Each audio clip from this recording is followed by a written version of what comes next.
What's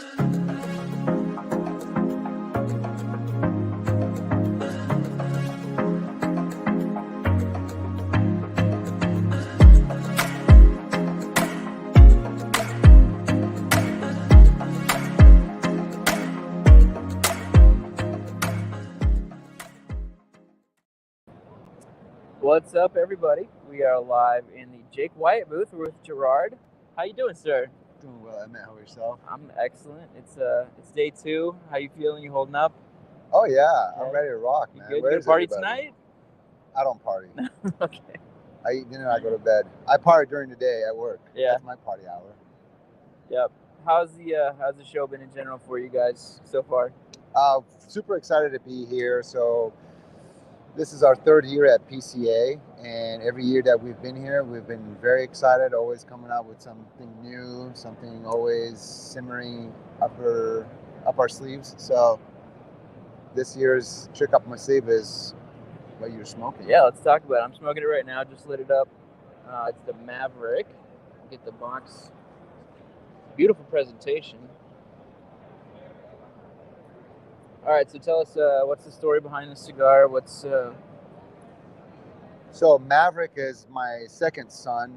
He's 3 years old. Very upbeat kid, like every 3-year-old. So when it came to making a Maverick, we wanted to make something bold. So as you know, we have our gourmet collection, which is the 5 SKUs. That was the original collection that we dropped with a couple of years ago. And then since then, we developed the connoisseur collection. And the inception of that, we came up with the lithium, which was a lot of spice, a lot of citrus, made for retrohale. So in addition to that, we wanted to make something a little bit different.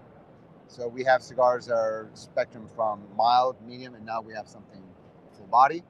And this is a San Andres Maduro, and we really want to work with Pennsylvania broadleaf, and that's what we've done in the filler. Keeping that tradition of the Jake White smoothness is still there. Mm-hmm. However, we wanted to show you guys, hey, we can still keep it smooth, very elegant cigar, but we're going to give you something bold and competitively priced. And we achieved that, I believe. We have it in the Robusto, the 5x50. The Toro is a 6x54. And then our Gordo 6x60 is a box press now. So trying to get that individual that likes 54, 55 ring age, but doesn't want to jump to 60 because of the girth. Sure. Well, once box press, it's a lot more, enjoyable, to really smoke it. Right. Yeah. So regular production cigar? This is a regular production cigar, 22 count box. And what we also have done here is something that is really interesting. You may not be able to catch it on camera, but I'll show you that we have implemented a diagram on the inside of the lid. The terminology for this is called a vista, right? This real estate is what it's termed. The diagram is going to split the cigar into thirds. That's how we taste and, we judge a cigar. That's how we review it. That's how we review it. That's the word I was looking for. Thanks. So we have it in the first, second, and then the final third. So when a consumer approaches this cigar for the first time and isn't really sure if he wants to make the investment, he can actually be able to see that there's some hints and notes on the Vista. In addition to that, make the experience even more elaborate and sophisticated. We have a QR code here that will take you straight to a high-def 4K quality video that is 40 seconds, and it is the cigar being smoked and explained again in the first, second, and in the final third. Like consumers love. So it gives the consumer some confidence knowing what he's buying for the first time. Is that the same as the QR code on the band? It is the same QR code that's on the band as well. Cool. So if you're sitting down, you have a cigar in your hand, you usually have your phone on your hand, you're surfing the internet, social media. It's always attached these days. Yeah, so you can definitely, scan the QR code and it's going to take you to a video. So that also gives you a little bit of understanding of, who the person is behind the brand as well.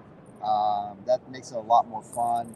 And nowadays you guys can, tap into social media. You can DM the individual, be like, I really love your cigar. I did not like your cigar, or I had your cigar and I have some issues with it. So therefore we can actually have some engagement and respond and take care of and service the individual. So that's who we really want to take care of, is the consumer.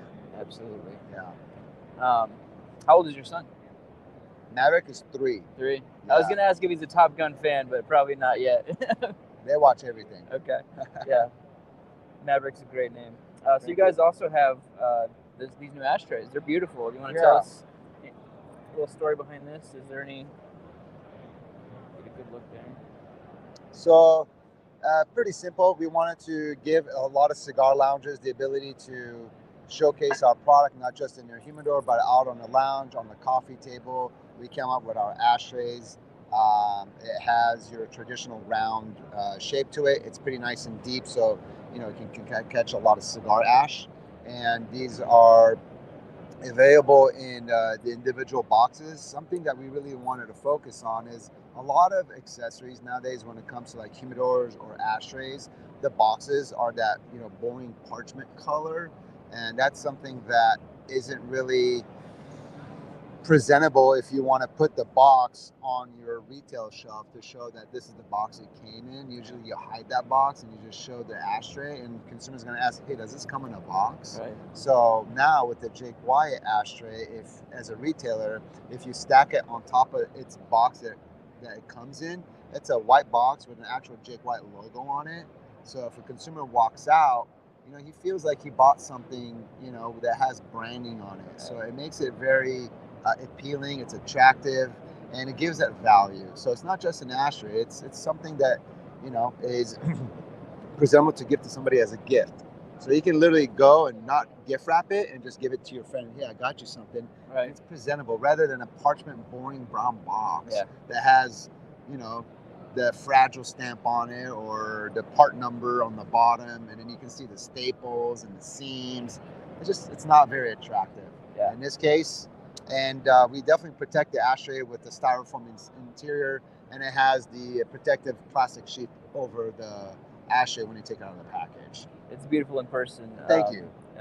What's the price point going to be on that? These are $30 MSRP. Really? Yeah, very competitive. That's a great deal for that quality. And here's another thing. A lot of ceramic ashtrays have a very beautiful gloss to it. So if you have a lounge that has very good lighting, it shines a little bit. Yeah. So that gives it some that elegant look to it. And here's another cool thing. If you work at a cigar lounge and you have to dump ashtrays all the time, grabbing it is a very challenging task if the bottom is not open.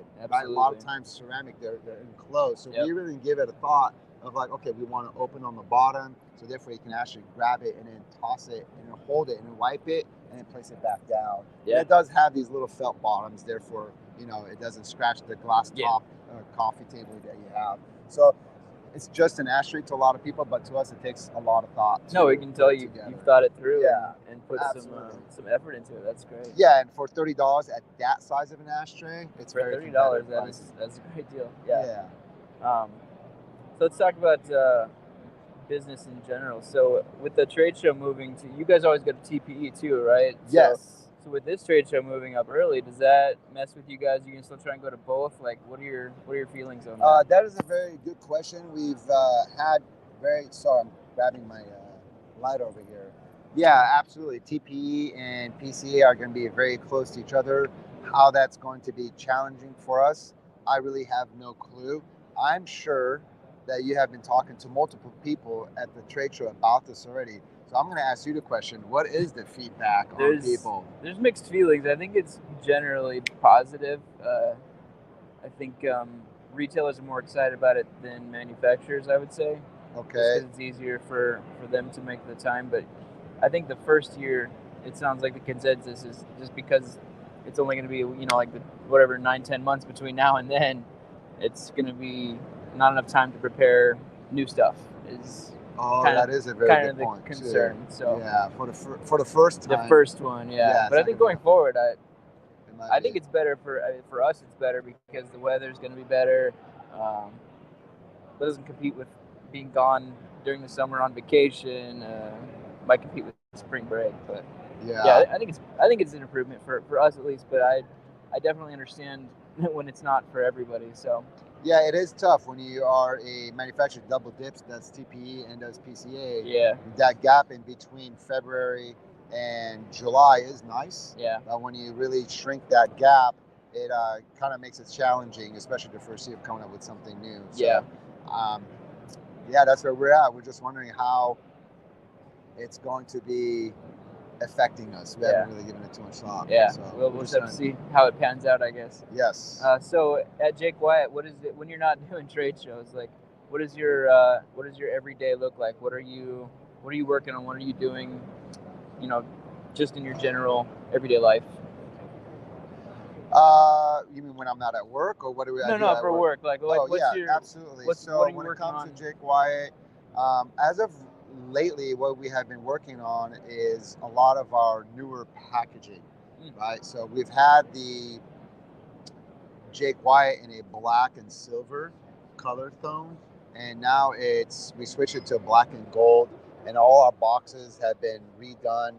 All our vistas have the diagram on there. We have the QR code that have been integrated to every single cigar blend that we have.